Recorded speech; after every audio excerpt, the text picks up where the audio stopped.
Hello everyone, I am Sandeep, your physics teacher. और आज हम डिस्कस करेंगे about the dynamics of circular motion. अभी तक हम जो लीनियर मोशन के बारे में पढ़ रहे थे, same as for the circular motion, जो हमने लास्ट चैप्टर में डिस्कस कर चुके हैं। That is motion in a plane vector form में। तो क्या होता है, जब भी कोई ऑब्जेक्ट यूनिफॉर्म सर्कुलर मोशन में मूव करता है तो उस पर एक सेंटर की तरफ एक्सेलरेशन एक्ट करता है। ठीक है, यूनिफॉर्म सर्कुलर मोशन यानी कि उसकी स्पीड कांस्टेंट है, but direction of velocity will be change at every point. So the velocity will be change, then there is an acceleration act on the object which are rotating in a circular path. Clear?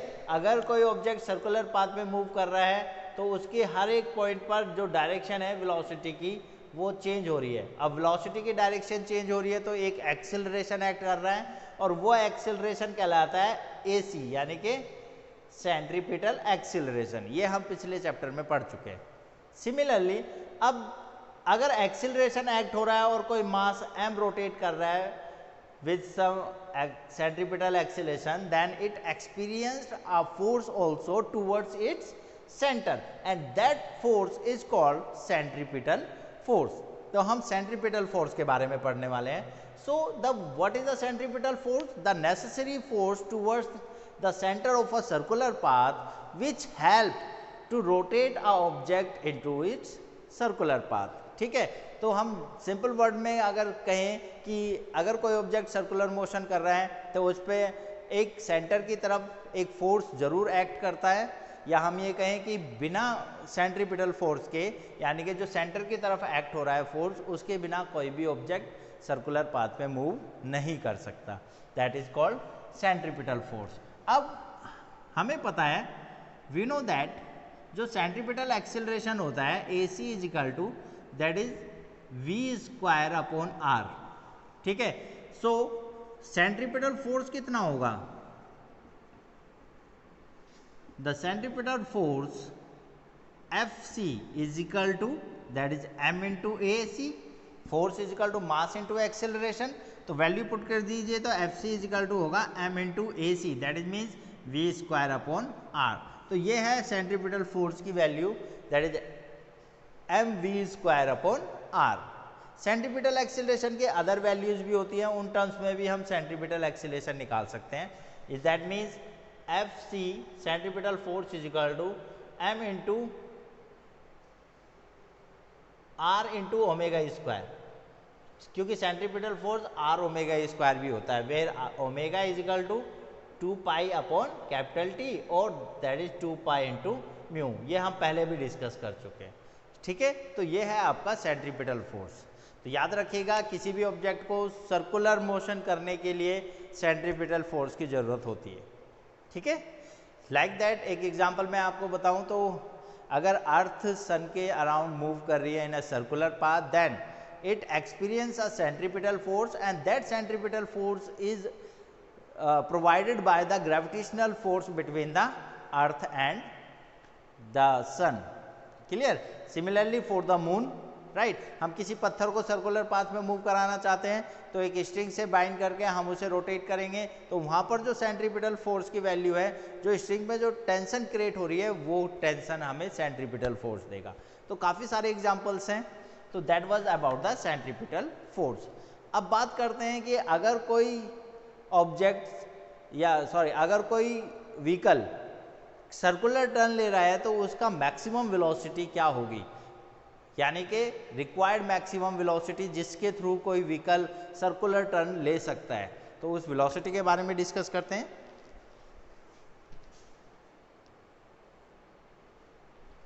So let us consider a car moving in a circular turn off radius R। तो अब इसकी जो car की जो velocity है, that was moving with the velocity of v, right. अब ये इस सर्कुलर टर्न को ले पाएगी या नहीं ले पाएगी, that was the front of the car, और वो इस डायरेक्शन में मूव कर रहे हैं, that was the road. Clear? अब जो सर्कुलर टर्न है उसकी रेडियस r है, कार की वेलोसिटी v है। इन दैट केस जो कार पर जो वेट एक्ट होगा mg, वो डाउनवर्ड डायरेक्शन में होगा, राइट। और इसका जो नॉर्मल रिएक्शन फोर्स है R, वो ऊपर की तरफ होगा, जो कि mg को न्यूट्रलाइज करेगा। इन दैट केस एक चीज आपको याद रखनी है कि जो सेंट्रीपिटल फोर्स है, मैंने बताया कि ऑब्जेक्ट को सर्कुलर मोशन करने के लिए एक नेसेसरी सेंट्रीपिटल फोर्स की रिक्वायरमेंट है। तो जो सेंट्रीपिटल फोर्स है वो कौन प्रोवाइड कराएगा? It is provided by the friction force between the tyres of the car and the road.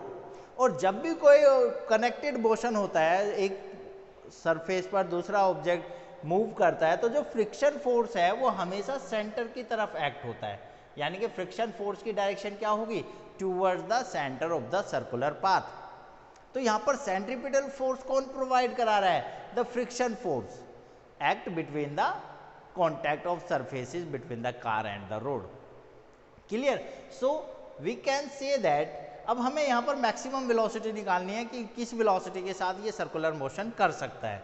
So the necessary centripetal force is provided by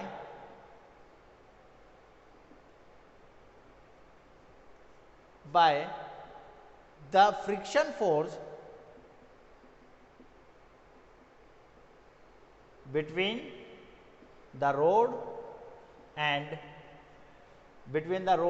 the tires। Clear? तो road और tyres के बीच में जो force act हो रहा है उसके through क्या करेंगे? ये सेंट्रीपिटल फोर्स प्रोवाइड करेगा, यानी कि जो सेंट्रीपिटल फोर्स है वो फ्रिक्शन फोर्स F के बराबर है। और सेंट्रीपिटल फोर्स क्या होता है? mv²/r, ये हमने अभी पढ़ा है। और जो फ्रिक्शन फोर्स है that is μs × r। Mu that means coefficient of friction into normal reaction. ठीक है, ये हम फ्रिक्शन में पहले पढ़ चुके हैं। इन दैट केस वेयर जो r की वैल्यू है वो किसके बराबर है? That is equal to the mg on a level road. r किसको न्यूट्रलाइज कर रहा है? mg को। सो mv²/r इज इक्वल टू क्या हो जाएगा? That is mu × m × g।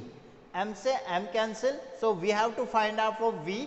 So v² is equal to that is mu rg। और we can say that the v is equal to the value of v is equal to √ of mu rg। So that was the condition कि velocity, maximum velocity कितनी होनी चाहिए? Mu rg के बराबर है, जहां mu क्या है? That is the coefficient of friction. ठीक है, और coefficient of friction that is mean जितना ज्यादा फ्रिक्शन फोर्स होगा म्यू की वैल्यू उतनी ज्यादा होगी। r radius and g is the acceleration due to gravity. So we can say that me maximum is equal to √ of mu rg। Friction जितना ज़्यादा होगा कार और सड़क के बीच में, उतने ही इजीली, या हम कहें उतनी ही ज़्यादा स्पीड से रोड क्या कर सकती है? सर्कुलर टर्न ले सकती है। सॉरी, जो कार है या व्हीकल है वो सर्कुलर टर्न ले सकती है। एंड सिमिलरली रेडियस जितनी ज़्यादा होगी, सर्कुलर टर्न जितना ज़्यादा बड़ा होगा, ठीक है, तो उतने ही ज़्यादा स्पीड से मूव कर सकते हैं। इस पर जो न्यूमेरिकल क्वेश्चंस आते हैं वो ये है कि what is the maximum speed, right? तो maximum speed on a level road के लिए हम ये फॉर्मूला यूज करेंगे। अदरवाइज कई बार ऐसा होता है कि सर्कुलर टर्न ले पाएगा या नहीं ले पाएगा, कंडीशनली दिया होता है, तो उसमें अगर हम v की वैल्यू, अगर वेलोसिटी की वैल्यू √ ऑफ म्यू rg से छोटी आती है तो वो टर्न ले पाएगा, अगर √ म्यू rg से ज़्यादा आती है तो फिर वो टर्न नहीं ले पाएगा। ठीक है, वो फिसल जाएगा या एनीथिंग एल्स। तो ये चीज़ है आपका motion of a car in a circular turn on a level road. That was the most important term, और ये आपको याद रखने हैं। Right class? Any other questions और अगर कोई भी क्वायरी है तो आप मुझसे डिस्कस कर सकते हैं। Thank you. और मोर वीडियो के लिए please subscribe my channel also. Thank you.